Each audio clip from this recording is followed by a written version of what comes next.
I'm Dr. Michael Miranda, and we'd like to talk today about Tinea Capitis, or ringworm of the scalp. In the office, many patients are frustrated by this condition. They don't like to see it. Most of the time it's on their children, and it doesn't look good for the child. It's a bad reflection on the family at times. And there's the aspect of the condition being communicable, meaning to say that it's catching from one individual to another.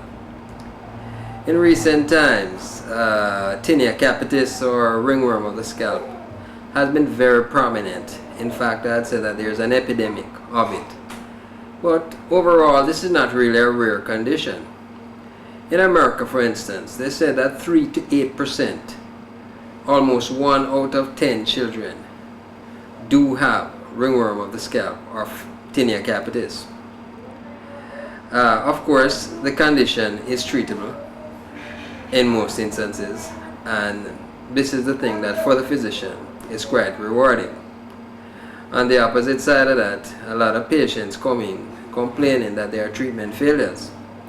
And yes, sometimes the selection of drugs isn't quite appropriate to the kind of fungus that might be causing the problem. But always, I believe that this is what is a curable condition. And so today we just seek to lend some information to everybody in regards to understanding Tinea Capitis, or ringworm of the scalp. Most of the times there's itching of the scalp. Sometimes areas of the scalp are noted to be having hair loss, as well as sometimes they're just black spots in the hair. Another time there are sometimes swelling of glands that usually come up around the back of the head, where the lymph glands usually are located, for drainage of those areas. But oftentimes, sometimes there's a large soft swelling, which is called a carrion.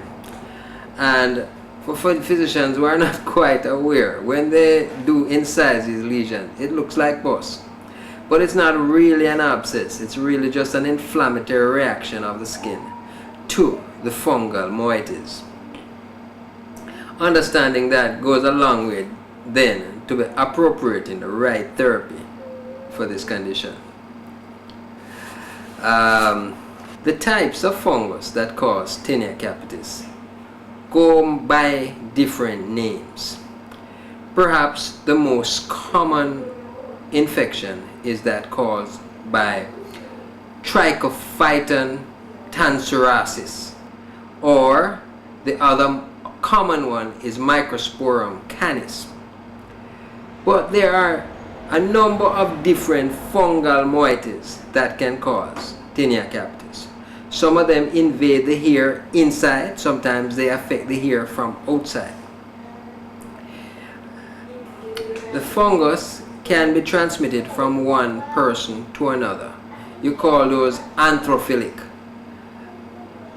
moieties of fungal infection, as well as they can be caught from animal source. Cats, pigs, horses, cattle are known to carry fungal elements that can infect people's hairs and hair roots. Do come from the soil, rarely, but this is not all that common. The treatment of fungus of the scalp usually is a long-term therapy. Usually you're talking of at least 6 to 8 weeks of consistent therapy. Sometimes just shampoos are used. For example, Nizoral shampoo used 2 or 3 times a week on an ongoing basis sometimes is therapeutic. Another shampoo by the name of selenium sulfide also has good effectiveness in this dimension. But a lot of times these agents just seems to arrest the fungus and don't kill it. Even as some of the medication that are used are not fungicidal, meaning to say that they don't kill the fungus, they just stop it from growing, which is why it is important to maintain the therapy for a long time, so that the fungus that is arrested will have time to be eliminated from the system. And so, most of the times, treatment failures are associated with therapy not being appropriated for a long enough period of time. The most effective method today of treating ringworm of the scalp, or Tinea Capitis, is the use of an oral medication by the name of griseofulvin. Of course, there are different brand names of this specific drug.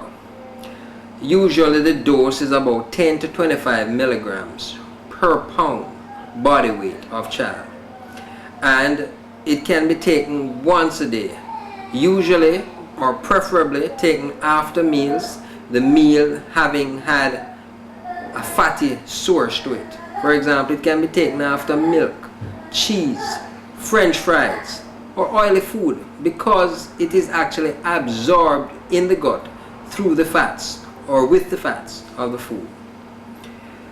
And as we say, it has to be taken consistently, 6 to 8 weeks, and many treatment regimes run 8 to 12 weeks.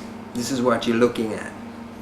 Also, it makes sense that associated family members would be treated even when a child has it, even though family members may be asymptomatic. And this is because oftentimes at least 40% of the household members are infected with these fungus, though they are asymptomatic, meaning to say they don't even have itching or scaling. But when you do the microscopy, a lot of times the organisms are identified. Usually ringworm of the scalp is seen in children, young children, boys more commonly than girls, 7 to 14, young children to adolescents. They say that why the adults don't reflect it as much is because they start to produce more oils in their head that tends to arrest the growth of the fungus. At the same time, a lot of treatment failures are due when people have these heavily braided hairs, or sometimes they try to mask the fungus by using all kind of synthetic oils.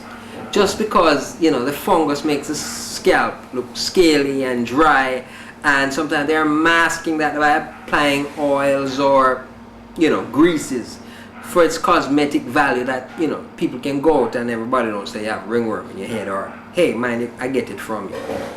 But this makes treatment sometimes fail. It is worthy to note that sometimes you can get infection even from hairbrushes, from sofas, cloth things that the fungus then gets into, and then the child who is susceptible coming in contact with these areas oftentimes, get re-infected. And so, knowing these things help you to appropriate therapy in a more effective way that would then lend to complete cure. Apart from griseofulvin and Nigeria shampoo and Selsun shampoo that we spoke about, there are other shampoos that are used. Zinc pyranate is sometimes used, and sometimes even betadine, povidone iodine is sometimes used to wash the scalp. It has some effectiveness, and I wouldn't recommend it as first line therapy, but certainly, if you don't have anything else, you could go ahead and use that. And for the other family members that don't and that are not even symptomatic, it might make sense for them to utilize these things in washing their hair from time to time. Importantly, I always believe is combs and brush. You don't want to be sharing them in a family, especially where one has these fungal infections. They need to be washed, I believe, boiled. I believe washed in these shampoos and sunned and dried properly on a regular weekly basis. In our society, children with ringworm of the scalp, I don't think they stop them from coming to school. I think everybody looks beyond it. But really, this is a communicable disease, and I believe that just like in some societies, a child with ringworm is not allowed to come into school. I think a more reasonable approach is that a child with ringworm on therapy should be allowed to go to school, because the child is being treated and those fungal elements are being arrested. Therefore, they're likely would have communicating it to somebody else is far less. I always have suspicions that barbershops could be a very prominent source of reinfection, and do encourage the barbers to sterilize their instrument on a regular basis. I don't know, perhaps people should take their own combs and brush when they go to the barber and ask them to use this, instead of just using what is common in everybody else here, especially when they have this problem. It could be a good idea. Take your own comb and brush to the barber when you're cutting your hair, ask him to use them in your head, this time.